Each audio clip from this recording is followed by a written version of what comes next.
Hello everyone, आप सबका स्वागत है। प्रॉफिट लॉस का डिस्काउंट अभी चल रहा है, जिसमें सवाल नंबर 20 तक पिछले वीडियो में कंप्लीट कर चुके हैं। आज सवाल नंबर 21 से शुरू करते हैं। करा एक दुकानदार को एक वस्तु जिसकी लागत कीमत 2400 रुपये है, उसे किस कीमत पर अंकित करना चाहिए ताकि 20% की छूट के बाद 16% का लाभ हो सके। ठीक है। पिछले वीडियो में एक कॉन्सेप्ट बताए थे, सीपी और एमपी, यानी कॉस्ट प्राइस और मार्क प्राइस का रेशियो कैसे निकलता है। 100 माइनस डी डिस्काउंट परसेंट, और 100 प्लस पी यानी प्रॉफिट परसेंट। ठीक है। यहाँ पर डिस्काउंट परसेंट दिया हुआ है 20 और प्रॉफिट परसेंट दिया हुआ है 16। तो सीपी कितना है यहाँ पर देखिए, लागत मूल्य 2400 है। 2400 तो आएगा, हमको निकालना है अंकित मूल्य। तो अंकित मूल्य नहीं है, इसको लिख देते हैं। ऊपर कितना आएगा, 100 माइनस डी करना है। डी है 20, तो 100 में 20 माइनस करेंगे, बचेगा 80। नीचे कितना आएगा, 100 प्लस पी यानी 100, और ये 16%, 116। देखिए 80 का कितना गुना है, 2400, 30 गुना। इधर भी 116 का 30 गुना होना चाहिए अंकित मूल्य। ठीक है। तो 116 का 30 गुना कितना हो जाएगा, 348 पे 10, यानी 3480 हमारा सही आंसर, ऑप्शन नंबर बी। ठीक है। अगला सवाल देखते हैं। एक वस्तु का अंकित मूल्य 800 रुपये है और इसे 19% की छूट पर बेचा जाता है। यदि 8% का लाभ हुआ तो वस्तु पर लागत मूल्य से कितने प्रतिशत अधिक अंकित किया गया है। ठीक है। सीपी और एमपी का रेशियो निकालना है। कितना हो जाएगा, 100 माइनस 19 81, नीचे 100 प्लस 8 108। घटाते हैं, 8 9 से 9 9 81, 9 से 12, फिर कटेगा 3 तिया 9 3 चौक 12, यानी सीपी और एमपी का रेशियो क्या आया, 3 और 4। देखिए 3 अगर कॉस्ट प्राइस है तो उसका अंकित मूल्य कितना है, 4, यानी कितना बढ़ाया गया है, 1 यूनिट बढ़ाया गया है। एक बढ़ाया गया है लेकिन कॉस्ट प्राइस कितना है, 3। तो एक बढ़ा है 3 पर, कितना परसेंट होगा, 1/3 कितना होता है, 33.33%। ठीक है। इस डाटा से हमको मतलब नहीं है, वैसे ये इसका मान रखेंगे यहाँ पर तो भी निकलेगा, लेकिन उतना कैलकुलेशन करने से कोई फ़ायदा नहीं है। अगर हम लोग से डायरेक्ट प्रतिशत में मान पूछा है तो हम लोग निकाल लेंगे डायरेक्ट। ठीक है। ऑप्शन ए सही है। अगला सवाल देखते हैं। यदि किसी वस्तु का विक्रय मूल्य उसके लागत मूल्य से 32% अधिक है। ठीक है। यानी ये जो विक्रय मूल्य लागत मूल्य से 32% अधिक है, इसका मतलब ये क्या है, 32% प्रॉफिट परसेंट है। ठीक है। और उसके अंकित मूल्य पर छूट 12%, डिस्काउंट 12% है। उसके क्रय मूल्य का अंकित मूल्य से अनुपात क्या है। तो सिंपल सा है, सीपी और एमपी का रेशियो पूछ रहा है। तो 100 माइनस 12 करेंगे, 88, नीचे हो जाएगा 132। 44 दूना 88, 44 दिया 132, 2:3, ऑप्शन नंबर सी। ठीक है। अगला सवाल देखते हैं। एक दुकानदार प्रत्येक वस्तु पर 16% की छूट देता है। छूट देने के बाद भी वह 8% का लाभ कमाता है। यदि वह 1800 रुपये अंकित वस्तु पर 16% के स्थान पर 8% की छूट देता है तो उसका लाभ प्रतिशत क्या है। पहले हम लोग सीपी और एमपी का रेशियो निकालें, कितना आ जाएगा, 16% छूट देता है यानी 100 माइनस 16 करेंगे तो कितना आएगा, 84। नीचे कितना हो जाएगा, 8% का लाभ होता है तो 108। हटाते हैं इसको, 12 सत्ते 84, 12 नौ 108, यानी यहाँ पर सीपी और एमपी का रेशियो क्या आ गया है, 7:। अब देखिए, अब यहाँ डिस्काउंट वो पहले 16% दे रहा, अब कितना देगा वो, 8%। तो यहाँ पर एमपी जो है 9, इसका 8% माइनस कर दें तो हमारा सेलिंग प्राइस नया वाला निकल जाएगा। लेकिन 9 का 8% थोड़ा कठिन है, इस पर एक एक जीरो हम लोग लगा लेते हैं, 70 और 90 बन गया। अब जो सीपी तो उतना ही रहेगा, सीपी में कोई चेंज नहीं हुआ है, बस अंकित मूल्य पर जो छूट है वो परिवर्तित हो गया है। पहले 16% था, अब कितना है, 8%। तो 90 में हम लोग 90 का 8% माइनस करते हैं, तो 90 का 8% कितना होगा, 9/72 यानी 7.2। ये माइनस करने के बाद कितना बचेगा, 82.8। ठीक है, 7 दूना 1। ये हमारा नया वाला सेलिंग प्राइस है जब हम 8% छूट पर बेचेंगे। तो यहाँ देखिए, 70 का सामान 82.8 में बिक रहा है, कितना का प्रॉफिट हो रहा है, 12.8 का प्रॉफिट हो रहा है। लेकिन कॉस्ट प्राइस 70 है, 70 नीचे आएगा, इसको 100% से गुना करेंगे तो लाभ प्रतिशत आ जाएगा। या जीरो दशमलव के लिए एक जीरो काट देते हैं, यहाँ पर जीरो जीरो काट देते हैं, 7 से इसको कटाएंगे, 7 एक का 7, 5 बचा 58 हुआ, 7 अट्ठा 56, यानी 18 के बाद दशमलव आ रहा है, 20 हुआ, 7 दूना 14, 7 8 56 लग रहा है, यानी 18.28। ठीक है, तो अप्रॉक्स 18.29 सही आंसर हो। अगला सवाल देखिए, 10% प्रत्येक की दो क्रमिक छूट की पेशकश करता है विक्रेता, 10% लाभ कमाता है। लागत मूल्य टैग मूल्य का कितना प्रतिशत? ठीक है, टैग मूल्य किसको कहते हैं? अंकित मूल्य को। तो यहाँ पर एक कॉन्सेप्ट पढ़े थे पिछले वीडियो में, सीपी एमपी, यानी सीपी से हम लोग एमपी बनाते हैं, फिर एमपी पर डिस्काउंट देते हैं तो क्या बनता है? Selling price. उसके बाद जब इन दोनों को गुना करेंगे तो कट जाएगा, बचेगा क्या हमारे पास? सीपी और एसपी का रेशियो। तो इसका यूज करेंगे यहाँ पर। पहले देखिए, पहले कितना वो अंकित किया है वो मालूम नहीं है, तो मान लेते हैं एक्स उसका कॉस्ट प्राइस था, तो उसका जो अंकित मूल्य कितना बना दिया? वाई। उसके बाद उसने 10% का दो डिस्काउंट दिया है, तो 10% का फ्रैक्शन 1/10 होता है, यानी 10 पर 1 का डिस्काउंट देगा तो 9 में बिकेगा। दो बार दिया है तो दो बार इसको लिखेंगे, और लास्ट में उसको क्या हुआ? 10% का प्रॉफिट हुआ, यानी कि 10 पर 1 का प्रॉफिट हुआ है, तो 10 का सामान 11 में बिका। तो हम लोग को ये एक्स और वाई का वैल्यू निकालना है, तो इन दोनों का जो गुणनफल है, ठीक है, उससे ये नीचे वाला वैल्यू को डिवाइड करेंगे। जैसे यहाँ 10 × 10 कितना हो जाएगा? 100, तो 10 को 100 से डिवाइड करेंगे, और 9 × 9 81, 81 से 11 को डिवाइड करेंगे, तो यहाँ जीरो जीरो कटेगा। अब इस फ्रैक्शन में इसको सिंपल नंबर में करने के लिए क्या करते हैं? क्रॉस मल्टीप्लीकेशन, यानी 81 × 1 81 अनुपात 10 × 11 110, यानी ये सी पी है हमारा और ये एस पी है, नहीं एस पी नहीं एम पी है, यानी अंकित मूल्य।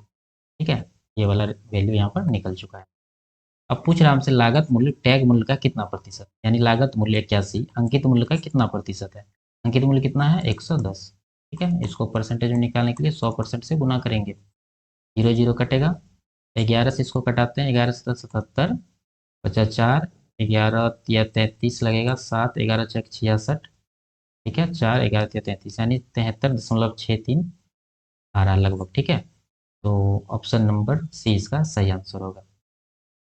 अगला सवाल देखते हैं, एक दुकानदार किसी वस्तु के अंकित मूल्य पर 18% की छूट देता है और फिर भी 23% का लाभ कमाता है। यदि वस्तु की बिक्री पर उसे 18.4 रुपये का लाभ होता है तो वस्तु का अंकित मूल्य क्या है? ठीक है, तो वही वाला पिछला जो रेशियो था उसी का यूज करेंगे यहाँ पर। तो मान लेते हैं कि हमारा सी पी और एम पी मतलब एक्स और वाई। उसके बाद डिस्काउंट क्या है? 18% का डिस्काउंट। 18% का फ्रैक्शन कितना होता है?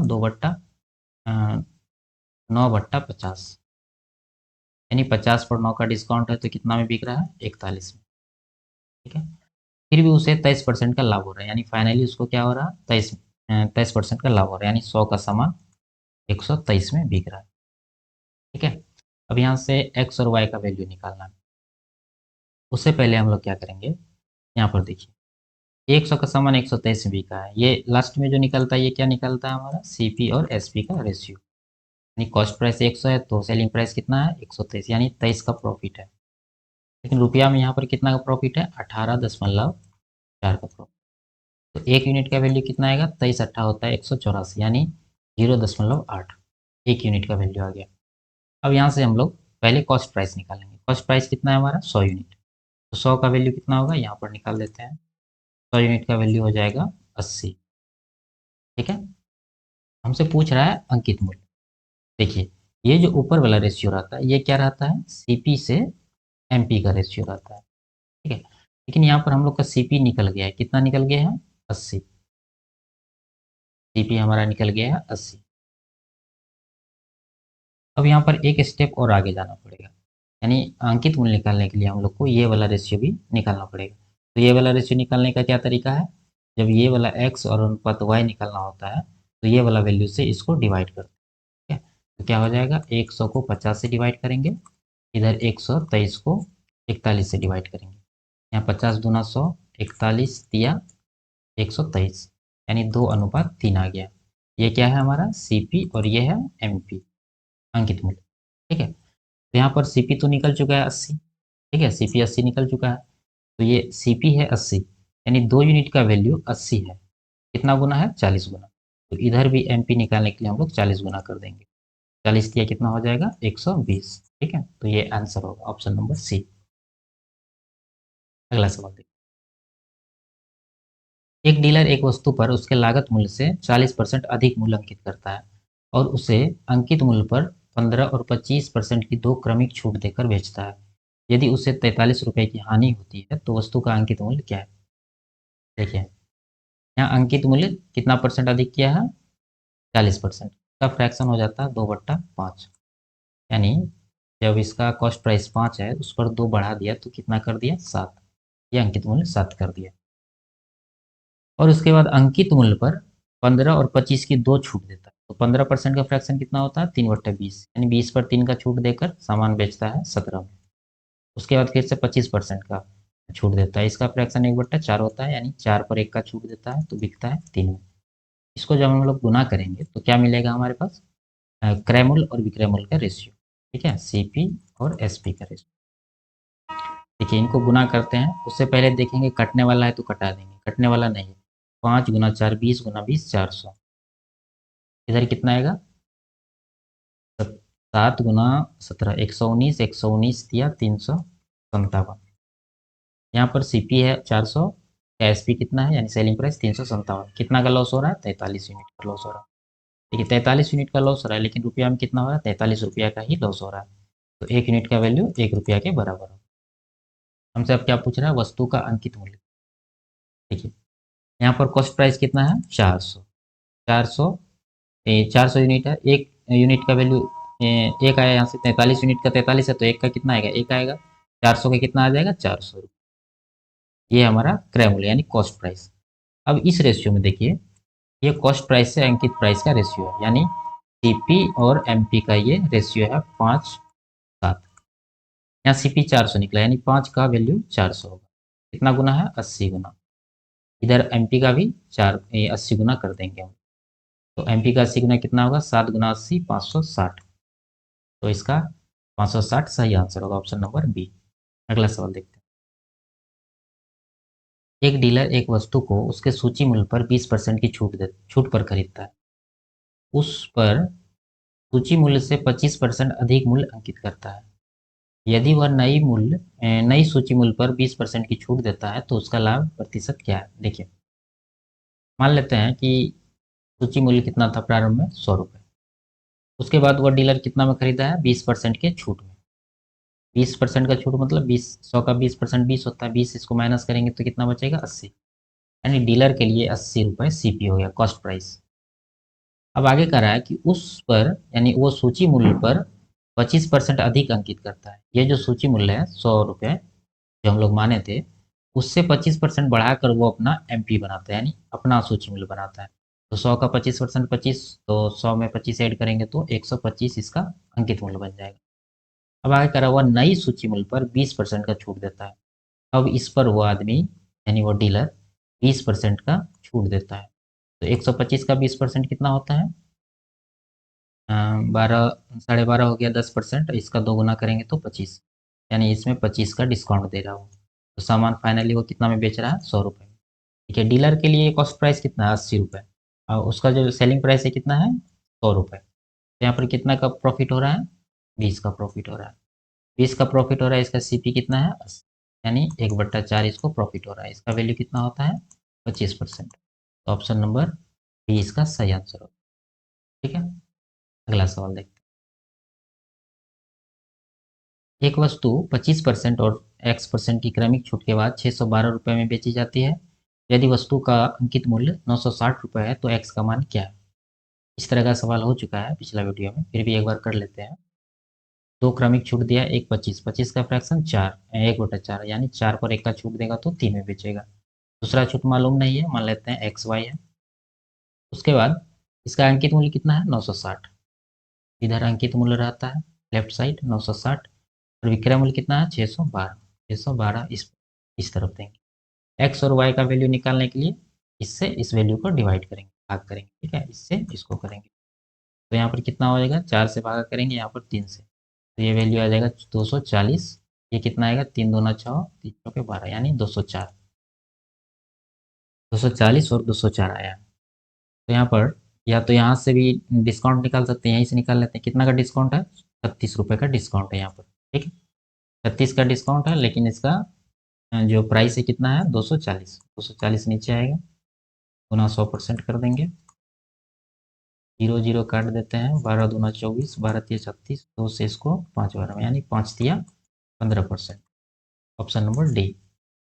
अगला सवाल देखते हैं। एक वस्तु के अंकित मूल्य पर 2 क्रमिक छूट है, प्रति के x% है, उसके बाद छूट की राशि कितनी है, 259.2 रुपये। यदि वस्तु का अंकित मूल्य 720 है तो x का मान क्या है। देखिए इस तरह का सवाल पिछले वीडियो में हो चुका है। क्या बोले थे इसमें, डायरेक्ट वैल्यू का वर्गमूल लेना है।